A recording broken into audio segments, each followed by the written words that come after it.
Funny how we said that Brody will be picked up third, but it is picked up last anyway, so... Honestly, I'm a little surprised about the Lapu Lapu showing up. Were you guys not like a little bit rattled? Like, what's the reasoning behind All this? right, I have a simple way of tackling things. Wherein every time that the Faramis is meta, Lapu Lapu will always be meta. Yeah. Just because of that interaction, where you're the one to kind of counter the Faramis ultimate. It's pretty simple for me. So just dive in on the Faramis ultimate with your bravest fighter. Exactly, just free setup, because one swing of your, or maybe two swings of your ult, you already have taken out the NetherRealm extra shields, and they will be stunned, and that's free setup for your stun. And not only that, but you actually get to complement, and this could work also really well with the final slash, right? Either for the after effect of that, when the NetherRealm is already kind of expended a little bit, or even to set it up, Point. Yeah, that's to let that be available. really great point, because what you get from it, like, is extra vengeance. At the same time, you can swap between your initiations, right? You can start with the Arlet, you can start with the Lapu Lapu, or vice versa. Right. We're also seeing a little bit of a, what do you call this, reminder why the Lapu Lapu is going lower in the pick percentage, because the CC is just tearing through it at this moment. So, again, it all depends on whether or not you're going to be aggressive or you're going to try to maybe just sustain up until the mid game, I guess, right?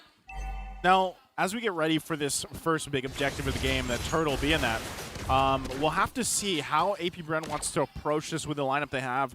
In terms of already having, you know, this Faramis pick, this Valentina pick, a matchup that we used to see so much of, we know that it draws fights out, like it draws team fights out here. And I'm wondering if it'll be a little bit different now that, you know, for example, we have that Roger playing a part of this lineup here. Do we have some burst potential? Uh-oh, JP? Yeah, if you're talking about burst right now, JP is absorbing the brunt of it, as Bren are getting ready to position themselves, try to take this turtle. Obviously, both marksmen are not present here. Flaptease is quite low, though. I think he still has the vengeance, as he does. So that means it might just get reset here, and that's exactly what they're doing. Okay, so they're just kind of feeling things out here. Both teams, though, now have a lot of those level 4s available to them. You can see how it's still very calculated from both teams on how they want to approach even this first turtle.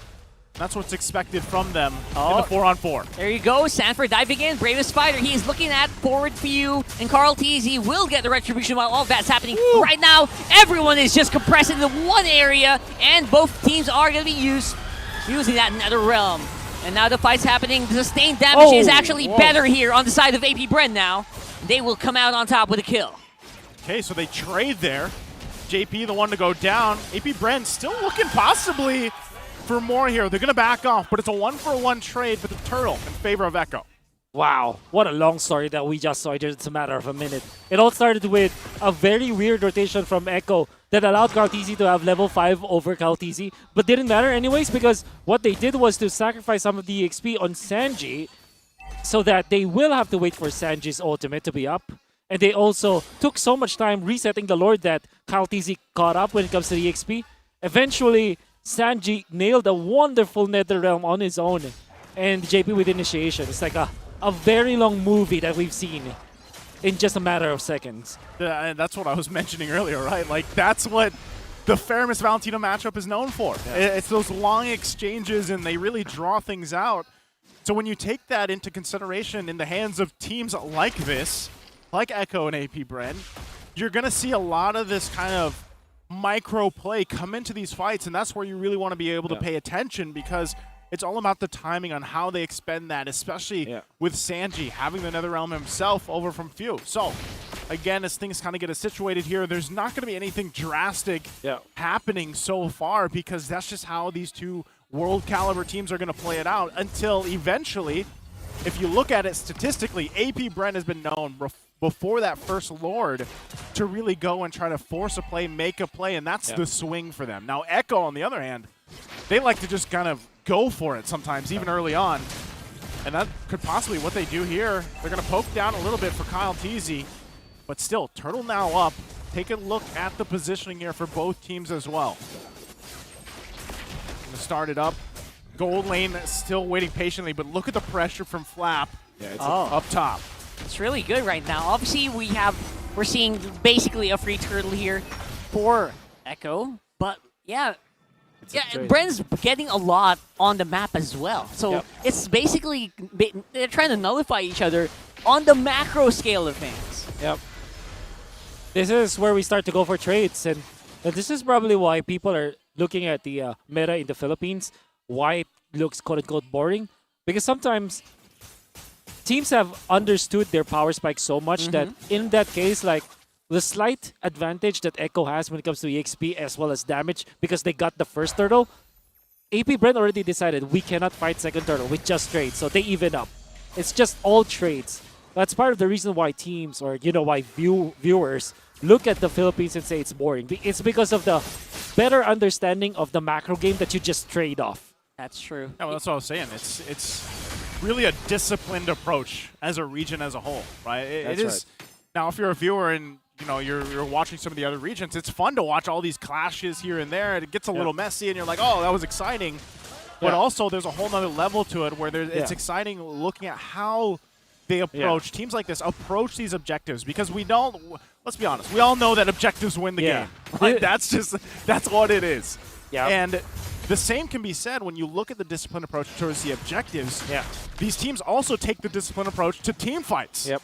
So even the team fights, for the most part, are not messy. Exactly. And some people just construe that with messy as entertaining. Exactly. Well, it depends how you look at it. Depends how you look at it. That's why I really like our international restreamers. Big shout outs to Trex. Trex is entertained by this kind of gameplay. Yeah. Oh, yeah. And another restreamer named Mirko. Who's Mirko? Who's Mirko? He likes something that starts with Viva and ends with Max. So shout outs to Mirko. He's also restreaming right now. He's bored about this stuff because he's a messy player, He is. He is. I've seen him jungle. Yeah. Shout outs to Mirko. What's up, Mirko? Shout out to all the restreamers here as part of the English broadcast. Now, once again, Turtle's going to be up here. Third one of the game. AP Bren going for a fight. Oh man, JP's dancing in and out of these ones, and he has to use that flicker to basically survive. Right now, though, Sanford, he's not done. Trying to get that fight started, and bullets are flying everywhere. Both teams flying under the Nether Realm right now, and healthier HP bars belong to AP Bren. Carl TZ, he doesn't really have that much sustain left anymore. Ultimate's already used up here, and Flap TZ, he's yo-yoing himself into the fight. Benny Cutie still got some firepower with that Lycan Pounds, and it looks like it is going to be, feels like even Stevens for some reason. At the end of the day, it looked really good. It looked good, though. It looked good, right? And Sanji was very disciplined. I gotta say, big props to Benny Cutie. Very clean gameplay from the Roger, taking advantage of the Lycan Pounds, and also the way that he switches between range and melee mode, as he's able to just kite through the members of AP Bren. It looked really bad for Echo, but he kind of salvaged it. Nevertheless, I think it was Kyle TZ as well as Owen that really made this look good for AP Bren. The way that they are kiting, look at that in and out. You're looking at AP Bren. In and out of the fight. Eventually, Kyle TZ goes down. And this could have been very bad for AP Bren, but they dodged it in the end.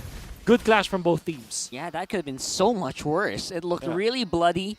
And at the same time, people were juggling HP bars between each other. You know how that's just... One of your stickers will say this. That was a masterclass of how the team fight. Yeah, it was. And real quick, as we get ready for the next objective here, items, how's it looking, Wolf? Okay, so one thing that really shocked me was the choice from Benny Cutie. And this is Impure Rage, Roger. We saw earlier it was the Marksman emblem.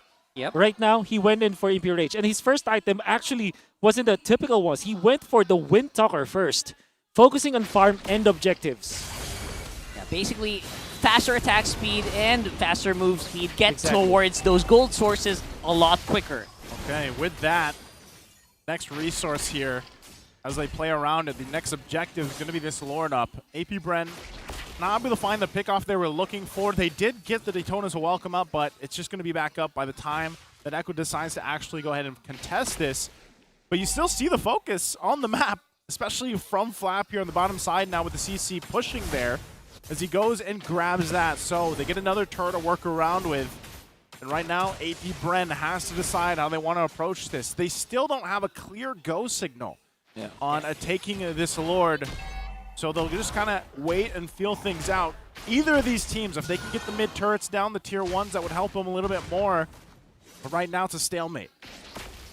Yeah, obviously, the CC really does command that you look at the map, or else you will lose a big chunk of these turrets. Right now, though, we're seeing a Flicker already used up. Sanji already used up a lot of what he has in the barrel. It's still going to be happening here. Fight erupting, and Few already going to be taken out. Flicker's used by Sanford. Nice dodge here. Tries sidestep, and Vengeance on the CC means that it will be a disengage for AP Bren. It looked really bad for Echo, but they came out on top. Great response there. In that pole even. Still going. Oh, they're still going. They're happy to throw out this final slash here, knowing that Few actually does not have the Flicker available, or the Purify available, rather. And now it's going to be Flap. TZ suffering here. The sustained damage here from Echo is just, it's really hard to stomach. And of course, they're not done. Sanji with a re-engage as well. The final slash is already back up, and they are taking bodies right now. Kyle TZ looking for someone to hit with the Appraiser's Wrath, but no one's home. Marco, okay, he's going to survive, but holy moly, Echo comes out swinging, getting multiple members of AP Bren, and that's their go signal now for this Lord. Yeah, AP Bren just bit off more than they can chew. Few was already tagging so much, and even after he pops his ultimate, Flap TZ went in for the fight. He smelled blood, and he went for it. He got baited by the bubble of Echo. And then eventually, you can see Sanji just toying with death. We're gonna see it. Look at this. Now, look at how composed he is. He goes back even with a sliver of health, knowing that he can take out Ogwin. And what a final slash coming out from JP. Eventually followed up by Carl TZ. They're wonderful out there. And now, they stop the Appraiser's Wrath that could have been disastrous for them. And with just one clash, Echo is bona fide, the leader of this game. Yeah, you know what? Most people on Sanji's position right there, with 1 HP and one of the torn apart memories going for your face, you would back off completely. But no, he went forward. That was beautiful to watch. That's just the confidence that the former world champions will have here. Again, going against the current world champions. So right now, AP Bren going to deal with this Lord. Should make quick work of it. The big question is how much space advantage does Echo get out of this play? And we'll see that in just a bit as they make their way for the resources here of AP Bren. And really, it kind of comes to the question. Hold on, they go pull. Okay. There you go. Nice pullback here for AP Bren. That will net them a Sanford kill. Sanji forcing a Flicker out as well. Ooh, you already have Conceal used up. So both teams are really expecting a lot of resources just to stay alive, basically. And there's so many tools here for both teams to kind of initiate, peel, or just bait things out. Sorry. Highlight, is this boring? That caught me by surprise. Let us know. Is this boring, guys? Oh, look at this. Oh, they got separated by a mountain there. But the CC ult still pretty much going to be useful here, keeping them together. 3v5, still no problem here for Echo as they go straight into the heart of the AP Bren line here. And JP not going to have enough skills to sustain anymore. It is a massacre of damage coming in from the bees. Benny's back. But right now, AP Bren going to keep running it down mid, pushing down this mid lane, possibly to get a tier 2 turret. They've got the numbers. Do they want more here? Oh my god. AP Bren still pushing the pressure in the mid. Oh, what a pull. Yeah. Sanford? This looks really bad here. Even the torn apart memory available. Oh my goodness. I don't know what you noticed, Wolf, but you were just going insane. Wolf is breathing because he's so bored. Are you bored, Wolf? Are you bored? Are you not entertained? Are you not entertained, everyone? Yeah, man. I may not have my wisdom teeth anymore, but I can't hold this anymore because Flap TZ lost the fight for AP Bren in the previous team fight. Like if you basically lost the Lord for Echo.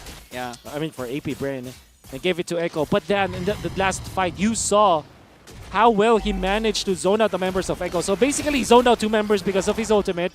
And that allowed AP Bren to isolate Carl TZ. And then, because of the pool that you get from Few, Carl TZ doesn't have any of his teammates anymore because they were zoned out by Flap TZ. And that was a beautiful, I don't know actually if Flap TZ meant for that ultimate to go that way, where there's a mound that separates two members of Echo, and they're practically stunned, both of them, because they cannot move away from Can't each other. move. I don't know if that was intended, but that was the result. They zoned out Carlteasy because of that, isolated Carlteasy, which meant that AP Bren took 3, and now they have gotten the lead back again.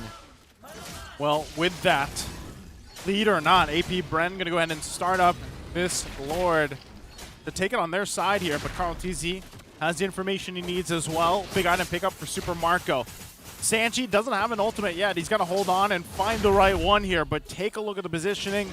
Lord's going to go through this phase for a while until they punch it in. Ogwin, though. Yep, nice pullback there. Carlteasy going to be using up the CC Sanji. immunity of the Barretts just to try to stay alive, but look at that. Sanji's going to be the one who's caught here by the yo-yo blitz of Flapteasy. I think he still has the current call available, already used it up, making sure that Echo can't get out of this fight anymore. Now the fight's happening right now. HP are still very much healthy here for AP Bren, who have maximized the use of the Nether Realm. Now it's going to be JP falling. Oh man, it's only Benny Cutie. AP Bren, we don't even need the Lord. They say, let's push it down the mid. And it's Benny Cutie against AP Bren. The Orcas are going to be the one. Make sure to click that goodie bag on your base, on your TikTok app, as they are going to be walking and making short work of that base inside. It's 1-0 for the world champs.